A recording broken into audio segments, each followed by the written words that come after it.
Hello, and welcome to the Dissidents Podcast, where we talk about how we can strive for a world in which freedom and reason are at the forefront of all human society. Today, we are rolling out the third and final series of our book club on Jonathan Rauch's forthcoming book entitled Cross Purposes: Christianity's Broken Bargain with Democracy. The book, made available to you by Yale University Press in early February, examines American pluralism and the role of religion in historical and modern democracy.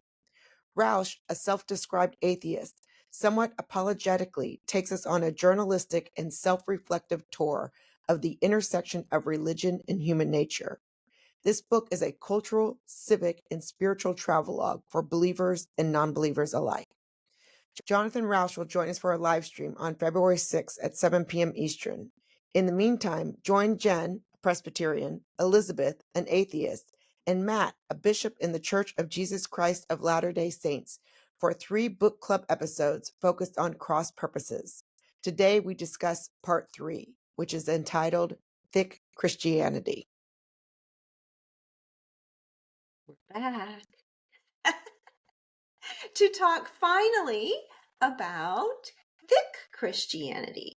So we're back talking about Jonathan Rauch's Cross Purposes, and we're on section 3 of 3 sections. I think I mentioned, I think we easily could have done 6. We could have divided these up, much more. There's a lot. These are very dense chapters. Yeah. So I guess you had read ahead, so I hadn't read ahead. So I'd read the first 2 sections, but I had not read this. And I guess I was surprised to see civic theology as being sort of maybe not a synonym, but certainly a part of the explanation of thick Christianity. Were either of you surprised by that? Well, I think Matt should answer that, because this chapter really does something that I've never really seen before. He really looks at the Church of Latter-day Saints, which, Matt, I know a little bit about, not too much, but he really highlights this civic theology that I don't think it's always been a part of the church, but that has developed into the identity, correct me if I'm wrong, of LDS. And so what I was surprised about was just how the LDS kind of navigated that more so than the idea of civic theology. So Matt, I'll stop there. You're the resident expert bishop with the Church of Jesus Christ of Latter-day Saints. I know and the name has changed a little bit, right? I mean, we used to say Mormon for short. No, It hasn't changed. It's always been the name. It's just that, people refer to us as Mormon because of our belief in the Book of Mormon as canon. Okay.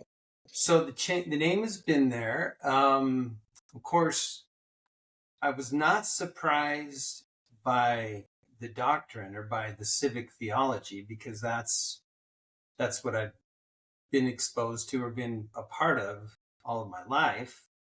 And so that was not a surprise. I think the surprise for me was thick journalism, where it's really easy to dismiss and believe all of the memes or the stereotypes of Mormons or those kinds of things. But I was surprised. It's really uncommon to see somebody do a review as in depth as Jonathan Rauch did into what it is that that members of the Church of Jesus Christ of Latter-day Saints believe, and give kind of a balanced perspective on it, and identify things where he disagrees, but also acknowledge that when it comes down to it, there are some social goods that are delivered through the doctrines and the principles of the church. And he does draw a line. I mean, he does say that, with respect to following sort of what God's expectations in your lives and in your personal lives and your civic lives, that's he does say this is similar to Christian nationalism. It's just been taken in a different direction, maybe understood or agreed upon in a different, that there would be a different direction or context. But he does say, in that respect, it operates in the same space as Christian nationalism. So, Well, speaking of context, for our listeners who might not, well, I know they haven't picked up the book yet because it's not out until February.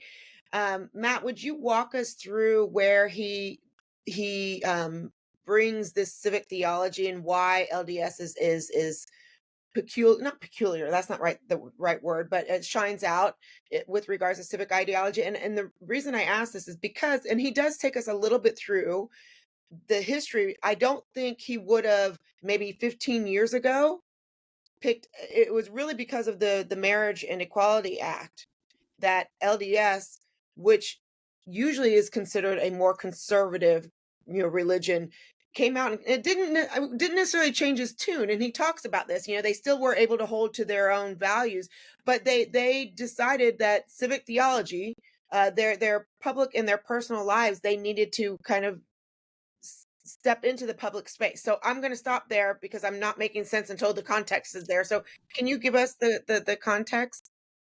Okay, so I'll do my best to remember this. He starts the chapter with a description of an elderly man stepping to a podium and delivering a speech that to him was, he used a term, I can't even remember what it was, but it was impressive. It was something that really spoke to him. And the irony is that the person that gave that speech was a member of the first presidency of the Church of Jesus Christ of Latter-day Saints, President Dallin H. Oaks. And he was delivering the speech at the University of Virginia to a number of academics. And he was impressed with the principles of religious liberty, with, again, kind of this civic theology, if you will. And because of the history that the church has taken, the church takes a politically neutral stance, except on moral issues. So it doesn't endorse a candidate, but when there are moral issues, the church will speak out on things that it believes is important. So religious liberty and civic theology obviously is something that is critical. And what I think impressed him was the recognition that of pluralism, and that when you can't choose faith if there isn't a choice involved, and that agency is something that's central to the doctrine and principles of the church. And there is any attempt to impose or to coerce faith is counterproductive. And so hearing that, I think he was somewhat surprised. In 2008, when there was Proposition 8 in California, was on the ballot and ultimately prevailed, there was a lot of backlash because the church was very much involved in supporting Proposition 8, the constitutional amendment around marriage. And so because he was opposed Proposition 8, there was obviously some differences. I don't know if you describe it as animus, but there was, some sharp disagreements there. And then when, as things have evolved over time, and gay marriage was made, the law of the land. Well, in the one of the and again, this is why I don't think that this is new to us, is that even if it's something that that Latter-day Saints disagree with, we believe in honoring, obeying, and sustaining the law. That's an article or a tenet of faith. And so we, there is a need to do that. And so as subsequently there were some things that happened in 2015 in the state of Utah where people have just in goodwill come together and tried to find common ground and not be coercive. So try to find ways to protect civil liberties and rights of the LGBTQ community, as well as protecting religious liberties. And so that was kind of the common ground that they were looking for. And ultimately, there was a bill that was passed, House Bill, I think it was House Bill, maybe SB, I can't remember, 296. I wasn't living in Utah at the time. And that bill did just that. And it was hailed as a success and laid a little bit of a blueprint for subsequent bills to be put forth for federal legislation around marriage.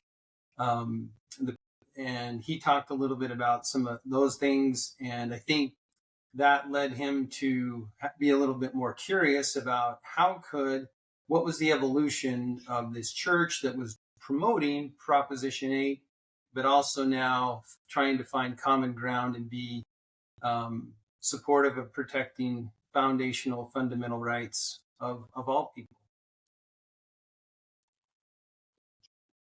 Did I put you to sleep? Yeah, so the author was, obviously is really impressed, as you say, by Oakes, and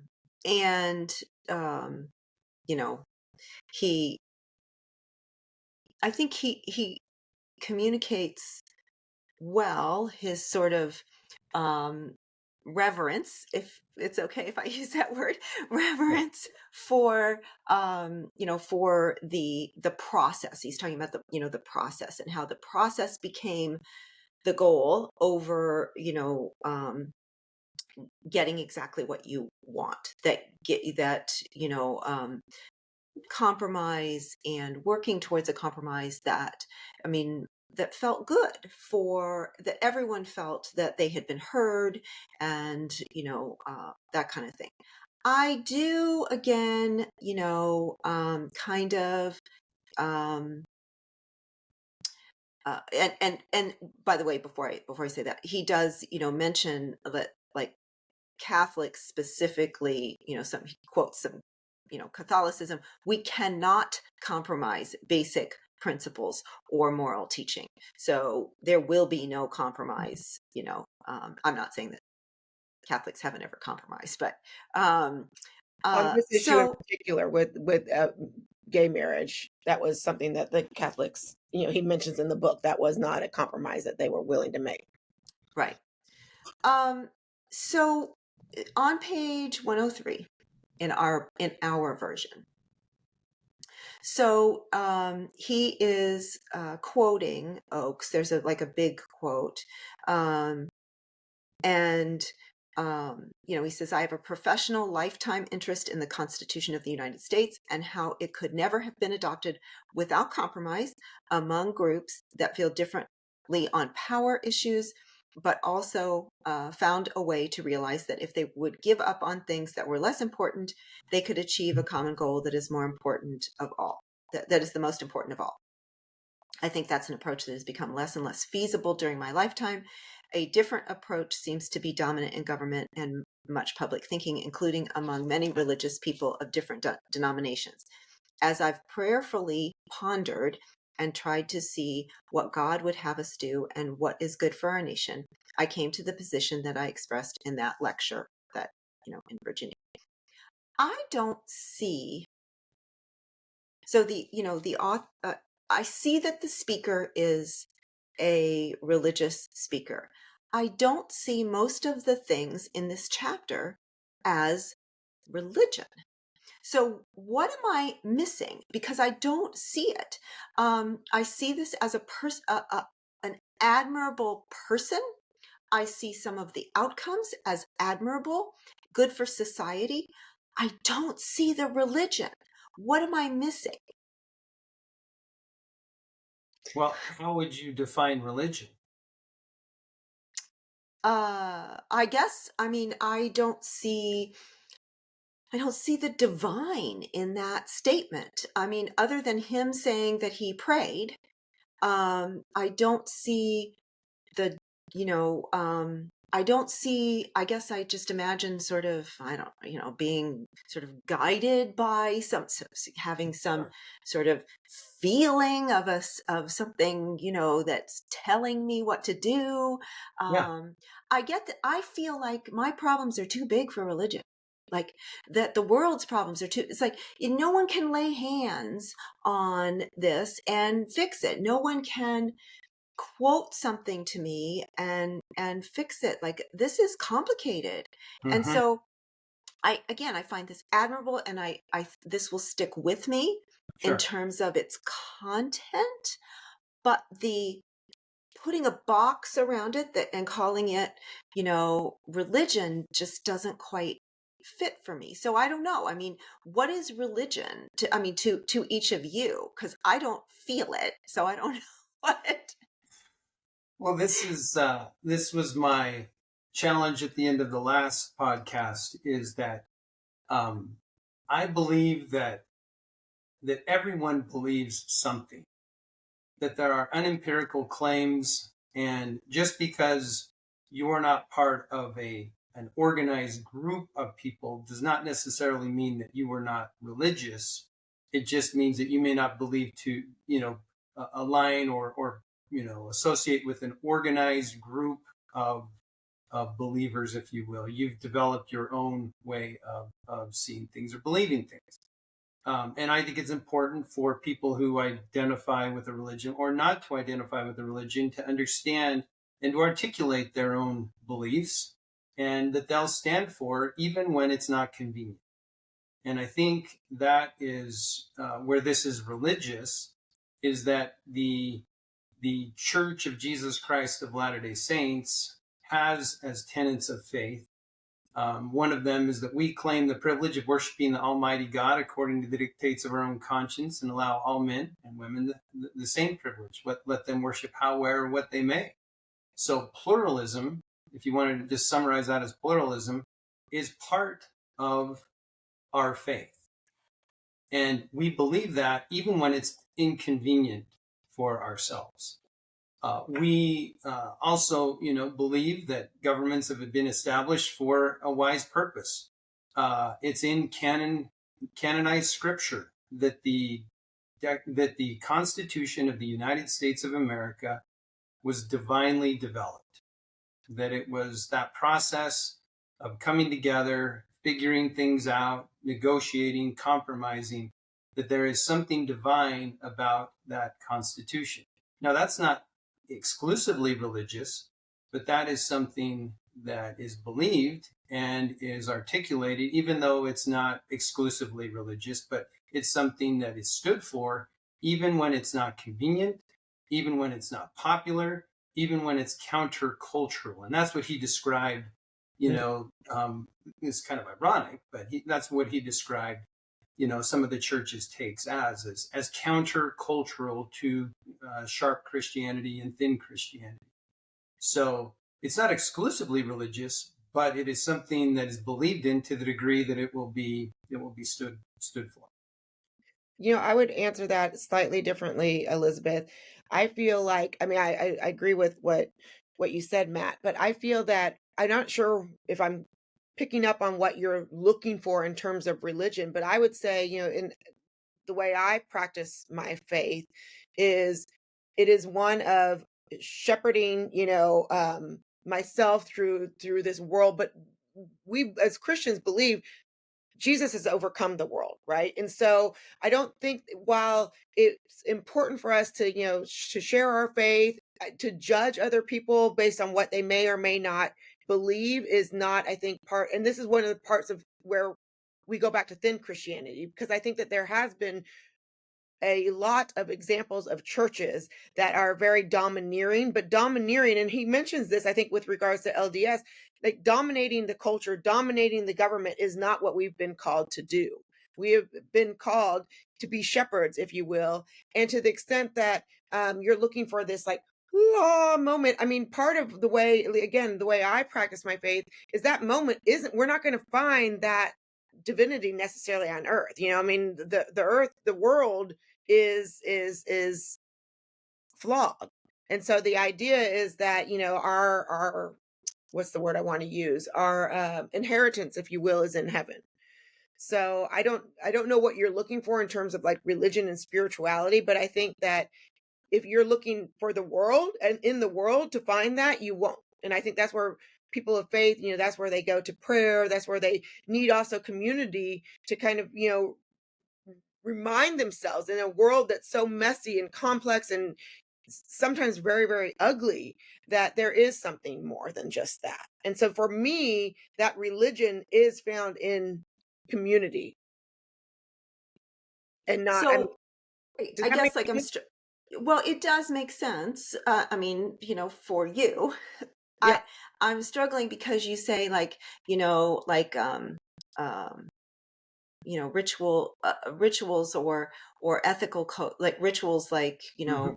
working out, or ethical codes like like our codes in our fields and stuff don't count, and yet that's more what I'm seeing here, and is more like a code of ethics. So the code of ethics, I don't have to feel some spiritual connection to to a code of ethics in order to follow them and to believe that they are worthy of following and worthy of working on, or potentially using, for a greater purpose. And when I think of a greater purpose, I do think of trying to improve, our lot in life, because you know, I don't believe that there's anything after. And in many ways, I hope there's not. I am tired. I am tired and I don't want to try anymore. And so I feel that a sense of relief, that would come from not having to be on this grind anymore, or as some people think, be a pawn in this video game, this alternate reality that we're actually in, or this non-reality that we're actually in, that we're part of a game. And so, yeah, I mean, when my character's gone, my character's gone. Please don't resurrect me, for crying out loud. But yeah, I really do struggle, because I don't see a divine in this. Don't get me wrong. I think that I'm not denying that this person, or frankly, maybe this author, feels some, sense of, you know, awe, that might be considered. But this feels like it doesn't, when he's writing about thick Christianity, to me, he's writing more about, more about civics, more about civic duty, more about being kind to one another, making this life that we have better for more people rather than fewer people, and those kinds of things, which I don't see as requiring a God, or as even I think this, if you took out church, religion, all that, if you took those words out, I don't think anyone would know that this was about LDS or any other religion. Maybe I'm wrong, but that's Isn't that what Rauch is saying, though? Is that it has been extricated to some degree, and there is a difference in our culture and in our democracy and in the tone of our interactions with one another.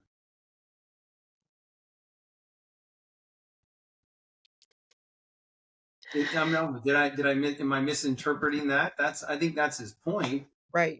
That you need belief that there is action and there are outcomes, And Elizabeth, what I'm hearing you say is you can achieve those outcomes, and you can believe those things, or you can do those things without religion, without Christianity, without thick Christianity. You can still do that as a just a good person who's striving for goodness.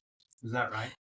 Yeah, and I think I guess again, this is what I mentioned before. Like I feel my own hypocrisy in this is that he's sort of saying oh this is a book about how people need religion, but not us.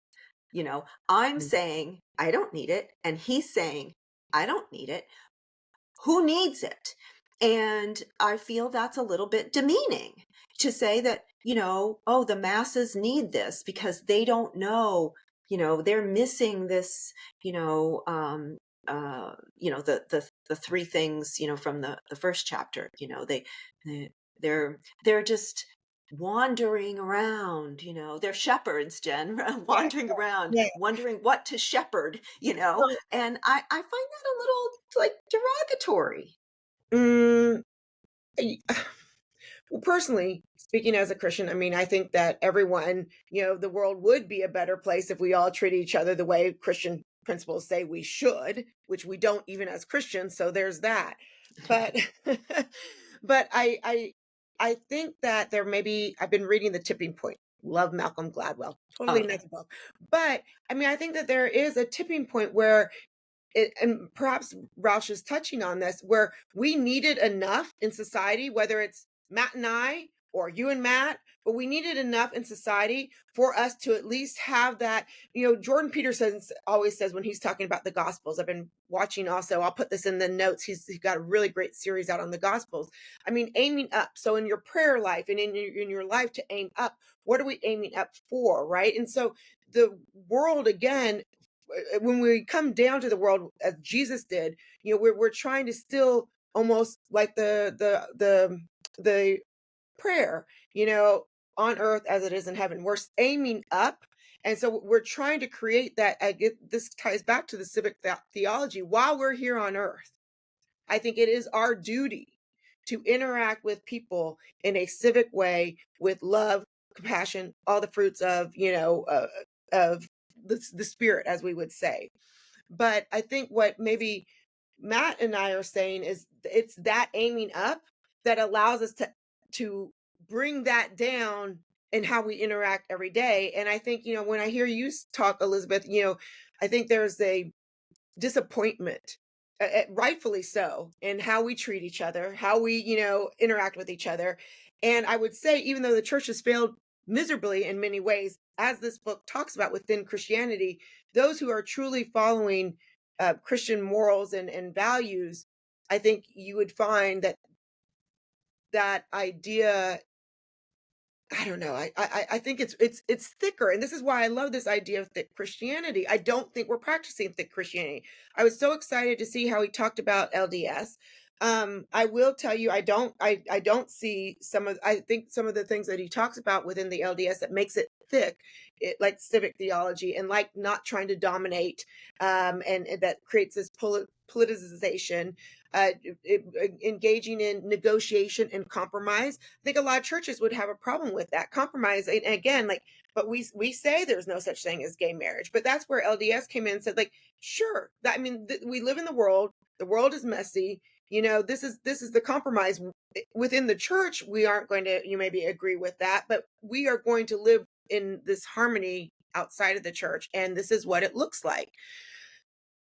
We haven't practiced that. I want to give one. Sorry, I'm talking a lot, but I want to give one example though.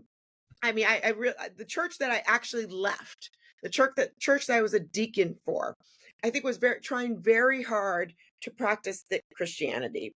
I think they failed because they got really kind of tied into politicization, but more on the left side than on the right side, which is interesting because Jonathan is really only addressing, conservative Christian nationalism, which is, the right side of it.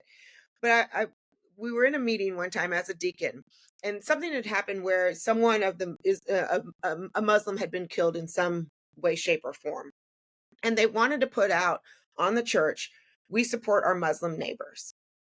And I said, I mean, it's not that I support, we support people who are trying to be good in the world. Like, I'm not going to go support, if my Muslim neighbor is a terrorist, no, I don't support him. I mean, we were just doing this blanket statement. And we're trying to be so lovey-dovey in the world. And, we agree with everyone and we love everyone and we embrace everyone. And that's where I feel like we went kind of against our values, which is what LDS did to great success, but I don't think that we did. Was, look, I'm going to love you if you're Muslim, Buddhist, whatever, if you are also trying to aim for the greater good of all of humanity. But if you're, out, toting guns and, looking to, take out the next person you meet, no, I don't support you. And so I really feel like we didn't strike that balance that Jonathan Rauch found within the LDS church. And for that reason, I couldn't stay. It wasn't that reason specifically, but that is an example of the reasons that kind of led me to say, this isn't, I don't know. I'm going in a lot of different places, but I just felt like by trying to embrace the world, we did lose what made us Christian. Mm-hmm. We didn't find that boundary that LDS seems to have found. Elizabeth, I think I did share this before, and I'm sorry if I'm reiterating. Again, I'm just, in this whole thing, I'm obviously speaking for myself, not necessarily for the church. I'm just sharing my own perspective, but I believe that the church does teach that all of us have the divine within us, and but we also teach that you have a choice to believe that or not. And thick Christianity is honoring your ability to believe and your ability to be different, and that there needs to be mutual respect for people who have different beliefs, and ultimately those different beliefs will refine us and help us become better people and find different ways to apply these principles in our lives. Help us ultimately separate the wheat from the chaff. Yeah.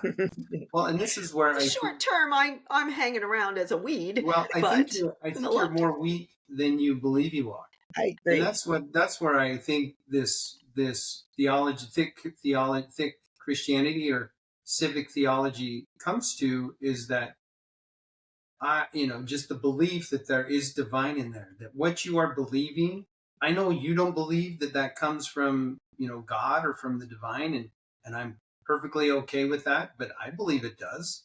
And there's room in this world for all of us. And it comes from somewhere. There's something within you that invites you to do good things and to seek truth and to practice your profession in a way that it has integrity, and that that all of those things are just part of something that is religious, or something that's overarching in your life that guides your life, even if it doesn't fit with anything. There's something divine there. So here's what I hear us saying, is that I'm accepting that there's more in religion than I would have thought was there for me, or religion or spirituality or whatever. Because Sure. as I read this third section, I'm like, oh, just like Jonathan Rauch, like, I can get behind this. Is, hey, I can go to this, I can join this congregation.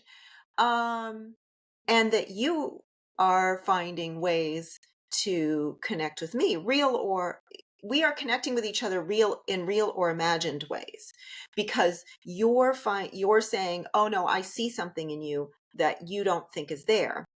And I'm saying, I see something in you that you're calling religion, that I call just, something else, being a good citizen or whatever.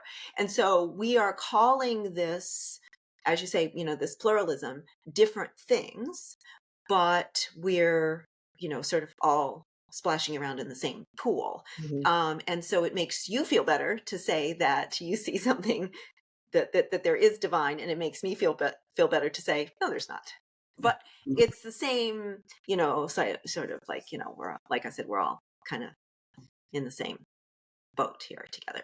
I don't know. Does that make? Am I making sense? And look at what's happened. Let me just look at what's happened. Is this working? Is our discussion effective? Is it helpful? Does it achieve a purpose? Does it reflect pluralism? Does it hopefully, I mean, I hope that we're having this conversation not to just help a guy that I've never met sell his books, but I hope that it's making a difference in, facilitating pluralism, that it's facilitating religious liberty, even if it's your own religion versus a community, a religious community. That I think is essential in democracy. It is essential in a free society for people to choose what they want to believe or not, and to respect the beliefs of others. And ultimately, yeah, we do have to find our way together, and to politicize our most core beliefs, our most sacred beliefs, sometimes divides us. To politicize the division, and I think division is important. It's important to differentiate truth from error, right from wrong, up from down, left from right. I think that differentiation is important for purposes of truth, but I also think that when we're dealing with social relationships, we have to find ways. We have to constructively find ways to bridge. He's got a few really like zinger quotes that I wrote down that touch on what we're talking about. One of them is, insistence on purism will weaken the social fabric on which your faith's freedom and agency ultimately depend. Right. And then another one is, our mission is in pluralism, not purism.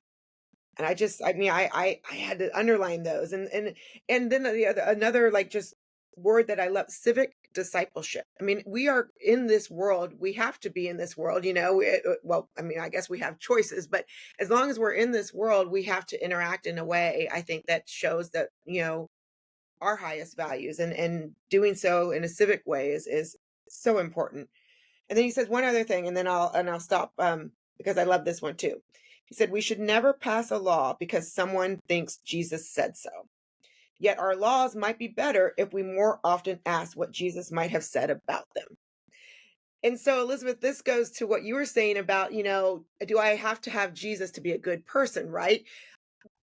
Maybe not. I can't, but Jesus wasn't a bad person. He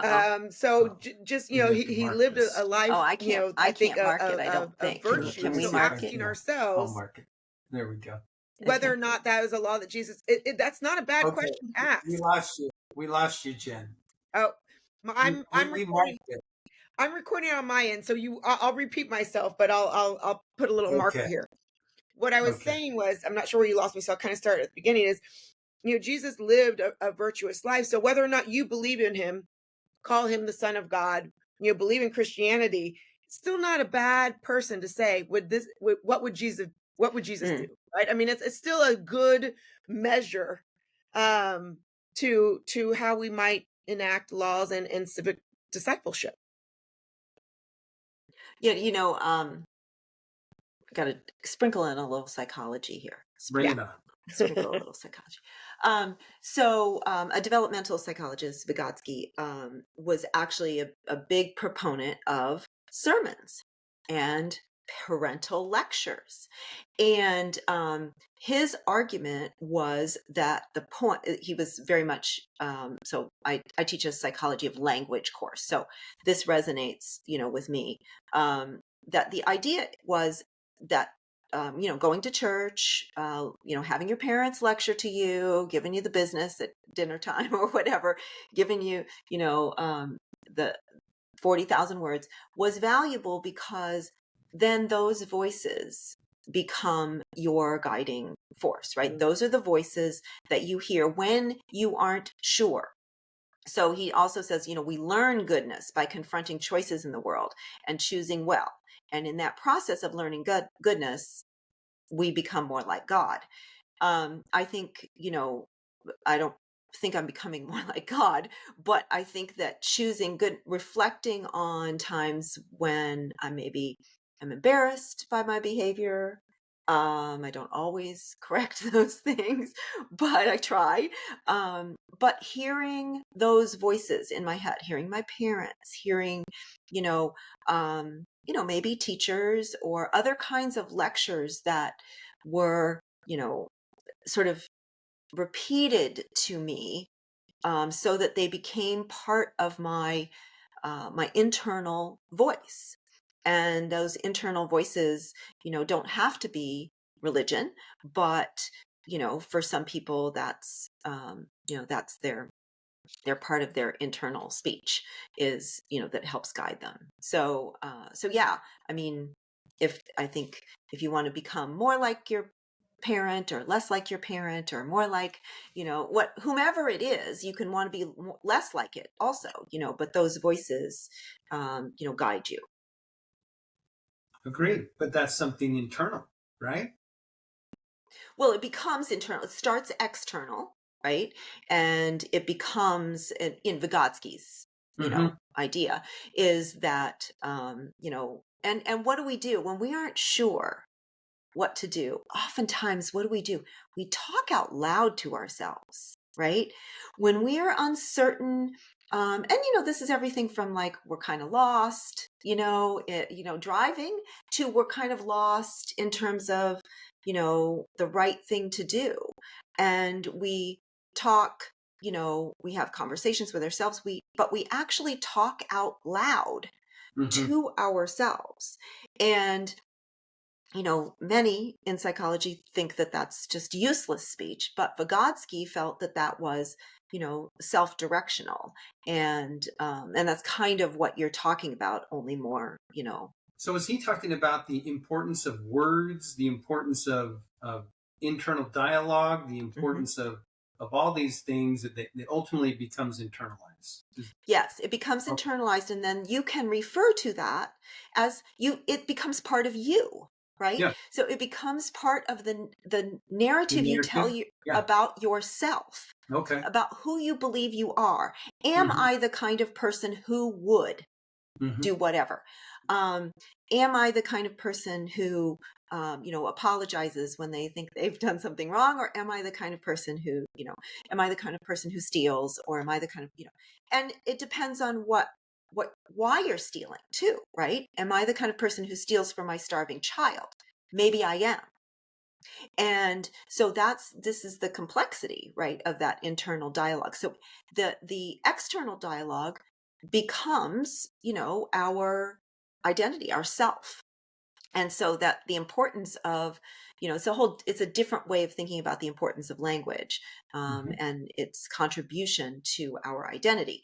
And certainly reading the Bible, having like with, he was talking about LDS, like this, like daily kind of family time, whether that's, family dinner, right?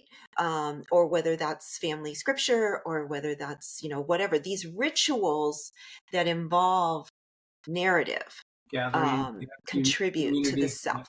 Mm-hmm. Mhm. And that's certainly, that's certainly a part of religion that I can, get behind, I guess, from a scientific standpoint, because that is such a big part of religion, is the talking, the reading, the sharing, the singing, the those kinds of, sort of, um, word, the words, the sentences, the meaning, So we've been dancing around this question. I think we've touched on it several times, but I'm going to ask it straight out. Do we need religion? I mean, Elizabeth, you've touched on this with almost all of your questions. Matt, I mean, do we need religion? Well, it depends on I don't want to say this in a sharp way. You have to be careful about how you respond to that question. Because do we need sharp religion? I don't think so. Hmm. Do we need thin religion? Well, maybe if it's a preface to thick religion, if it ultimately has some higher purpose or preparatory purpose, then maybe. what I think is just people need to know what they believe and what they're willing to pay a price for, and what they're willing to do some heavy lifting for, and to self-correct if what you're believing or doing proves to be untrue. You got to develop a narrative and orient towards truth, from a Christian perspective. Jesus is the Word. And so Jesus is about our narrative, about who we are and what we do. And I think, someone could say, well, you don't really need to believe Jesus. You can just organize around the Word. I think that was what Elizabeth was just, I think, trying to describe, is that words and narratives really matter. Ultimately, they need to be aligned around truth. Okay, and so, but what do you do when there's competing truths? What do you do when there's tension there? And how do you navigate that? Well, then that's when we turn towards what he was suggesting, Rauch was suggesting. What would, Jesus do, in trying to reconcile these things? That's what Jesus did. Mm-hmm. He is trying to reconcile competing principles, justice and mercy, sin and redemption. See, I see that as the cheat. That's the cheat that he was talking about. Yeah. And I'm okay. Look, yeah. You know what? I mean, don't get me wrong. Like, what should I do? Well, there's a heuristic for that. And if the heuristic is what would Jesus do? That's the way that people think. But I think so yeah, I would say no, we don't need religion because we are heuristic thinkers, and there are other ways to get at the right decision, other heuristics that we can use to get there. Again, this is just me, but for me, I feel like I'm at my best self when I'm aiming, high. And for me, aiming high is something that is beyond me. So for me, it's God. But when I find myself aiming at still high, like a higher salary, or a better haircut, or aiming for like worldly things, I'm not being my best self. And I feel that most people, I know me, faith anchors me to be the best person I can be, because otherwise I would be, running after the next trend, whether it's a facelift or a new prom dress. I would find idols in worldly things that I don't think take me to my best self. So I would be one of those persons without religion that I think that I would succumb to some of the more base instincts that our world sometimes promotes. And I don't think I'd be making the world, I don't know if I'm making the world a better place now, but I don't think I'd be striving to make the world a better place for me without that guidance. So I'm going to take Matt's perspective and say, I think you're wrong. I think that you don't need that knowing you, I don't think that's true at all. I think it's fine that I wouldn't try to talk you out of that, but I think that if you had a brain aneurysm tomorrow and forgot, and the only thing it affected was your belief in God and your religious memory, I don't think that you would become a I don't know, a TikTok social like, I don't know, whatever, influencer for the latest hair product or whatever. I don't believe that. So here's where I think I believe in you more than you believe in you. And so I would say that so Matt was sort of saying like, oh, I believe there's more to you, Elizabeth. Well, I'm saying the same thing. And I'm saying that, you're not giving yourself enough credit for being who you are and making choices from a place that's yours. So two thoughts. Is there a difference between belief, action, and outcomes? There are, right? Can you act without believing in what you're doing? Sure. Yeah. And can you believe without acting? Sure. To some degree, if you're going to really believe I in mean, something. eventually it's, it's going to make Yeah, you uncomfortable, but you can certainly do it. Yeah. there you go. Like And then, stealing to feed your hungry child. Right. right, Yeah. right. There you go. So you have to look at what's my highest priority, Right. and you will be judged according. We're all faced with those dilemmas. Right. Everybody in the world is faced with those dilemmas. So can we act with compassion? Can we act but also with truth and say, hey, that's my property you just stole. There's got to be a price to pay here. And somehow you reconcile. There's a third way, if you will. And I think that's to some degree Christianity. But if we talk about beliefs and actions and outcomes, if you are acting without belief, what's the likelihood of sustaining your action? Belief in If you're acting, what? even though you don't believe in it, you're just acting that way, what Mm. is the likelihood you are going to sustain that action? Oh, yeah. So probably, yeah, maybe that's more what Jen was saying then, that like you might be more influenced by because you don't have, but see, I guess I'm saying like Jen, I think you do have a core that would Yeah. guide you regardless of whether you have, religion or not. But I think you're right.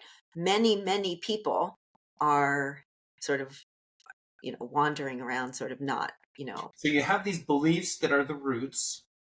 You have the actions that are the tree and the branches, and then the outcomes are the fruit. But if you do not have belief that is, and we are, so it's really important that we recognize that belief sustains committed action in the face of adversities, in the face of challenges. And I think having a community of similar believers fertilizes those roots, waters those roots. It helps to facilitate those roots as long as it's planted in good soil, in soils of truth. So that's just a little metaphor, if you will. But the ultimate, I think, the thing that I'm noticing throughout this whole book is that principle of interdependence. Mm. That there is a need that community facilitates personal development and people contribute to the community. And that interdependence is at the heart of thick faith, whether that's, and I obviously see it in my own faith, otherwise I wouldn't be talking about this, but I also see it in others.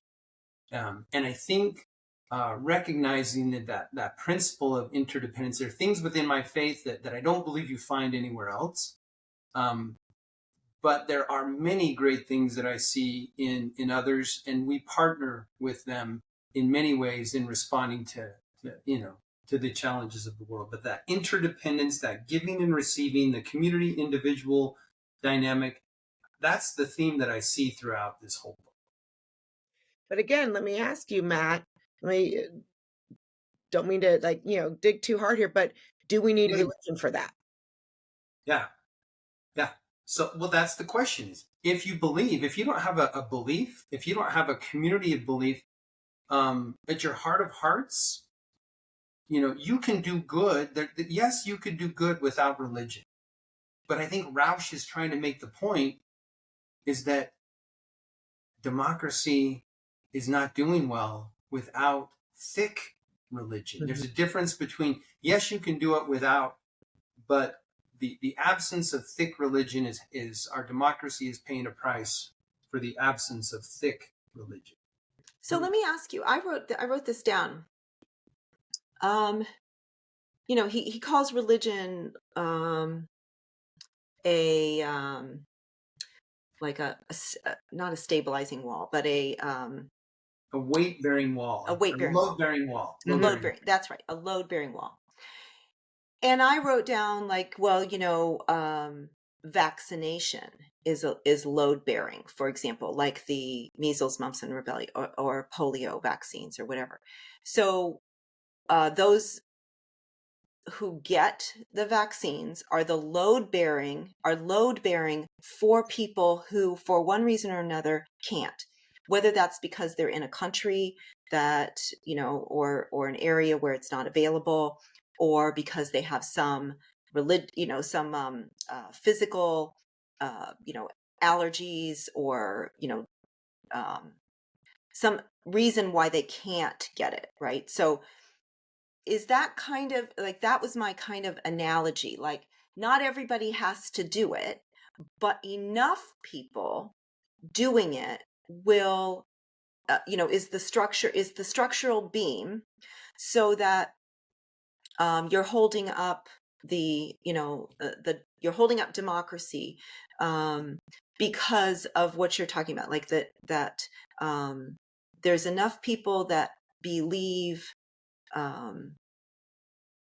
in whatever that is, that keeps it going, that people like me don't have to believe in that, but can still try to find their way towards being a good person.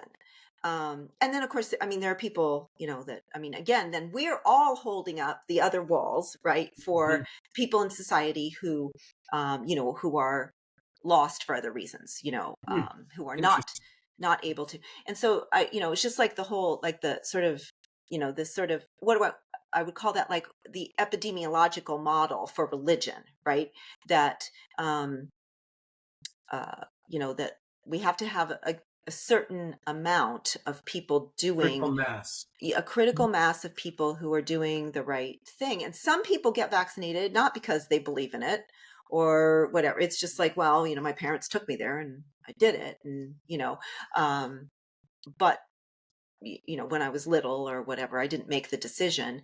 But enough people do it. And so from that standpoint, I can be like, okay, I can get behind this, because this is your vaccination. Religion is your vaccination. Exactly. Well, I yeah. see some interesting parallels there. I really interesting. Yeah. But there are some. Go ahead. Elizabeth is saying she's an anti-vaxxer, but whatevs. Just kidding, Elizabeth. Please, God, let's not go there. Please, God. Okay, and I'm doing the air quotes here. Don't go there. Yeah. But I think that's really important, Elizabeth, because I mean, the anti-vax would be the anti-religionist that takes secularism and imposes that as the religion of the state, or takes atheism and says this is the official state religion is atheism. You cannot. So we're trying to rewrite the First Amendment that not only talks about the Congress shall make no law. Has the establishment clause that they shall make no law regarding the establishment of religion, but there's another clause. It's the free exercise clause. And so there has to be balance between, we're not gonna do sharp Christianity or sharp religion, but we are also not going to prevent people from gathering,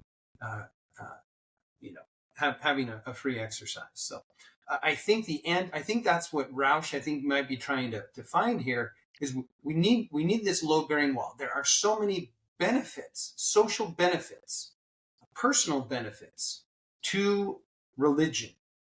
There are obviously, if you're doing thin or thick, I think there are some major costs to that.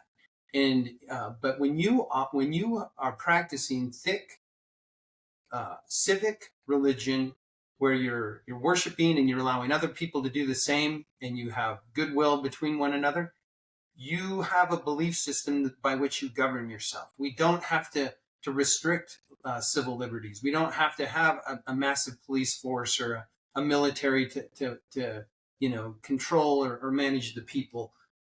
There are so many benefits that we have when people live according to their own beliefs and have some type of internalized moral value that's supported by a community.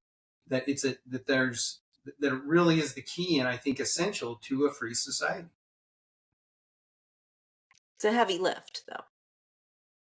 What's that? It is a heavy lift. That's why it's called big religion. Yeah. Well, and here's, I'll just say this quote, page 108, right before Nitz will make lies, it says, "In fact, the church helps us understand why aligning with liberal pluralism is not part of the problem for American Christianity. It is part of the solution. You've got to align with liberal pluralism that allow people to believe what they will believe. And if, but we're not hesitating to invite them to persuade them to believe what we believe, what you believe.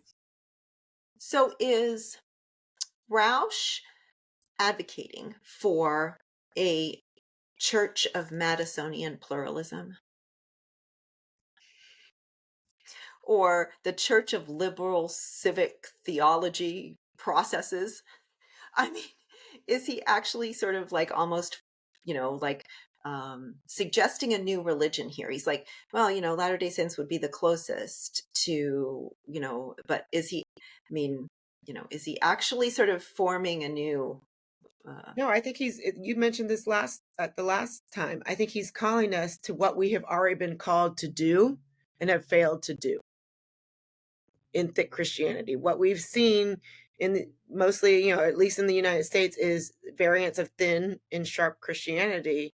And I think that he's calling us, and he mentions the LDS has kind of risen to that call of practicing thick Christianity.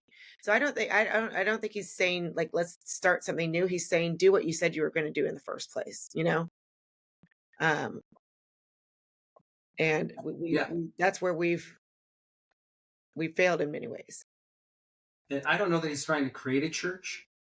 I think he's just trying to have us acknowledge that we're part of a nation, that as a nation, we are a church.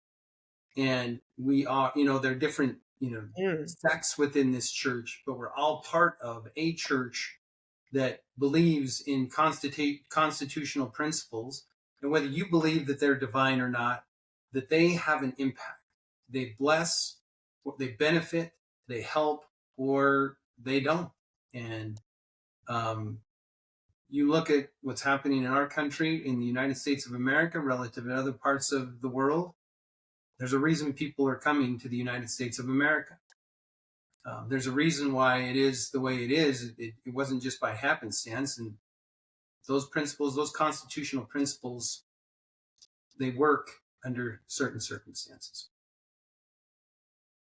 So we need thick Christianity and thick constitutionalism. Sick civic activity. Thick civic activity. Is that what you said? Yep. Okay. At first I thought you said sick. And I was like, well, that's what we've already got. We've got the sick part already. We need the thick part. In many ways, Rauch is a voice crying in the wilderness. He's acting somewhat prophetically, that saying, hey, come and let's figure this out. Let's find our way together.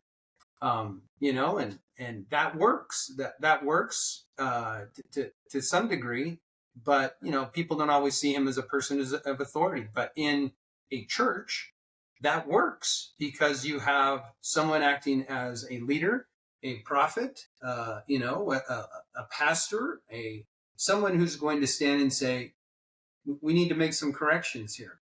And that's one of the nice things about whether that's in a family or someone has to stand and say, we got to make a correction. And, whether that comes within or by a voice without, a voice crying in the wilderness, then thank you, Jonathan Rauch. Very well done. Amen.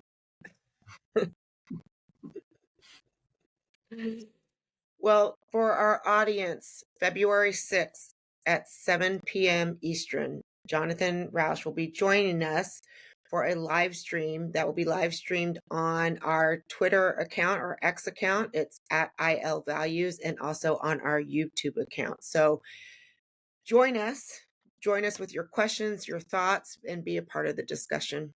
And part of this, what should we call it, Matt and Elizabeth?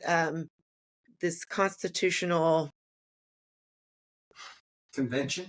Yeah. Yeah, of sorts.